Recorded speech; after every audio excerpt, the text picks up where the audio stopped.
Hi, hello, and welcome in to the final episode of Shade House Second Chances, a place where we have Sims from across the various seasons of Shade House to see if they can find love for one last time in the house. This is an emotional week because this is the final episode. Last week, Lorraine and me went out with Wanderbread and had a pretty good time. They ended up woohooing in public once or twice. Lorraine had a pregnancy scare, but they did use a condom, so there was no baby. Grinder and Denny both decided to get engaged and eloped immediately with each other, sparing no time with their relationship, and moved out to the desert. We are now down to 4. Drew Peacock, Loch Ness Monster, Donna Party, and Lorraine on me. Unfortunately, none of them seem to be interested in each other, and the only one who has a slight bit of romance is Lorraine. So let's find out what happens in this final episode of Shade House Second Chances.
It is a Sunday in Shade House.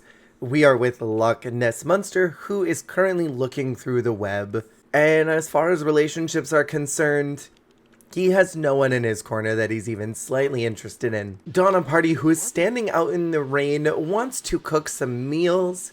And as far as love and romance, she also has no prospects. And Drew Peacock just wants to befriend an alien. And as far as romance is concerned, she doesn't have anyone either. The only one in the house who was remotely successful with love, who really wants to find a boyfriend or a girlfriend next, is Lorraine on me, who has a very high romance bar with Wanderbread. It is a Sunday, and I think that it would be a good idea to go out with him. Hey, we talked about non-exclusive relationships recently, and that gave me the courage to ask if we could have a non-exclusive relationship.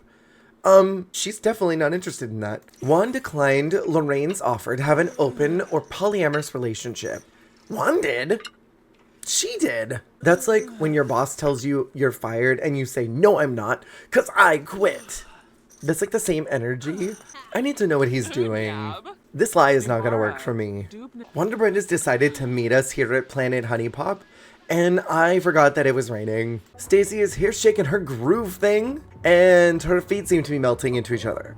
We're gonna sit down over at these tables here and try and get flirty. Things seem really awkward and tense between the two of them, and I can't help but wonder if that's because one thinks that he declined her offer to be in an open relationship. We've learned that Juan likes religion. That's not... Okay. I have nothing against religion, I just didn't build him with that trait. Thanks to their compatible personalities, Lorraine and me formed a positive impression towards Wanderbread. This will help build a harmonious relationship between them. Someone else is freaking out about Lorraine's presence here. It seems that we've caught Juan at kind of a bad day. He's distracted and sad and a little bit upset. And now Samantha Karen Del Rio has joined us, so we're gonna move tables once again. She immediately decided that she doesn't want to get involved in whatever drama's happening here. And she's back. After moving yet again, we found a table with dirty dishes. I think there's definitely ways to patch up this relationship, but I just don't know if that's gonna happen right now. She asks if he feels happy around her, and he says, of course I do. I kind of want to end this date now and maybe go back to his place. You know, I always kind of forget that Juan has such a horrible house. So we redecorated some of in here previously with Sean Cody. It's still not that great. Compared to what it was, it's significantly better. And I forgot that he had children. And I'm suddenly feeling really uncomfortable and not wanting to be here anymore. So Lorraine dresses in something slutty to go out to the town in. Because this is our last night in the house, I kind of want to take everybody out tonight. We're gonna hang out at Nicki Mirage Bowling for one last night of fun. Everyone looks incredible in their out on the town outfits. But these bowling shoes are kind of terrible. Locke clearly does not know how to play bowling because he threw it straight in the gutter. It always makes me really happy to see so many Sims that I've populated a world with coming in and having a really good time and conversing with each other. And Locke is absolutely killing it, reaching level 2 of the bowling skill already. Lorraine is feeling really focused and energized. She's just having a good time and enjoying the vibes here. Although I really feel like she doesn't know what she's doing with bowling. Donna's up next and made a really incredible play. Lorraine has gotten herself a snack. It's a caviar cracker, which I don't think I would trust from a bowling alley. But if it gets the job done and it fills the hunger, you get whatever you want. And for the first time, it really feels like the members are enjoying each other. And someone has decided that they're gonna laugh themselves into a hysterical fit and die. So this seems like the perfect opportunity to steal focus from the dearly departed. No one even cares anymore about this dead girl. We've got way better things to do.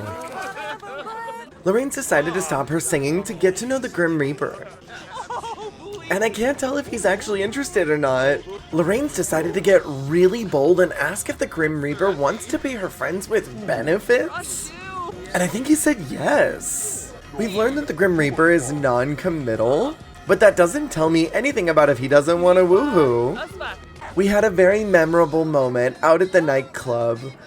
We've been given a moodlet and buff for completing the social event. And with that, unfortunately, I think it's time to head back to the house and set everything in motion for everyone to move out. Locke is feeling very confident and also very tired from his twerking. It's 8 in the morning and the sun is rising over the house for the last time for this cast. Lorraine is awake and ready to head back home. We'll start with Loch Ness Monster. Locke very consistently had bad luck in Shade House, both in his first run and in this one. And any time that he's ever appeared, it's always been turbulent for him. I had hopes that maybe he would have found the right person, but I just don't think this was his time. I am sure that we will see him once again in the future. Next up is Lorraine on me, who actually did have a pretty solid chance at some romance this time. The thing is with Lorraine, I don't think this is the end of the line for her. I think she's got a lot of promise to find the one true love, and I think it'll happen for her. Lorraine was one of those that I was so excited to see back, and I wish that it had gone stronger for her. I'm still really glad for the time we got to spend with her again, because she really was one of my favorites from her season. Next up to move out is Drew Peacock. Drew was one of those who always confused me because while she always seemed like she was looking for love, she never really pursued anything and she always was way too picky. Anytime she ever went on dates, she thought the other person looked unattractive or she didn't like something about them or she just started randomly arguing with them. I really enjoyed Drew this time around and it was nice to see her again. But again, I wish that she had pushed a little bit harder. But before we move out Donna party, we have an ongoing tradition in Shade House that at the end of every season, one member from that season of Shade House gets to move on to the next one. And this season, that member is going to be Donna Party. I'm not done seeing her, and I'm not done playing with her. I think I want another season to try and find love for her, and I think I want to try and find the best situation for it going forward. But that's not all. Because last season, there was a member that was going to move into this house, but was waiting until after the Second Chances season finished. And I'm very excited to have my favorite bisexual basketball player, Zane Rosewood, back in the Shade house. He will be joining us in a short while for the next season of Shade House. And that season of Shade House is going to be titled City Living. I'm going to be taking a very different approach with this next season of Shade House. I'm so curious if y'all will like it, and I really hope that you do because I've got a lot of really big things planned. Keep an eye out for that in just a few short weeks. And thank you so much for watching Shade House Second Chances. I hope you enjoyed this season as much as I had making it. And I can't wait to see you for the next one. Make sure to check out all the previous Shade House playlists that are all available on my channel. We've been doing this and going strong for the last couple of years, and I can't wait for year 3 of Shade House. Thank you as always for watching, and hopefully see you soon. Goodbye. Hey, thank you so much for watching. If you liked the video, make sure to click that like button. And if you want to see more, hit subscribe. Goodbye.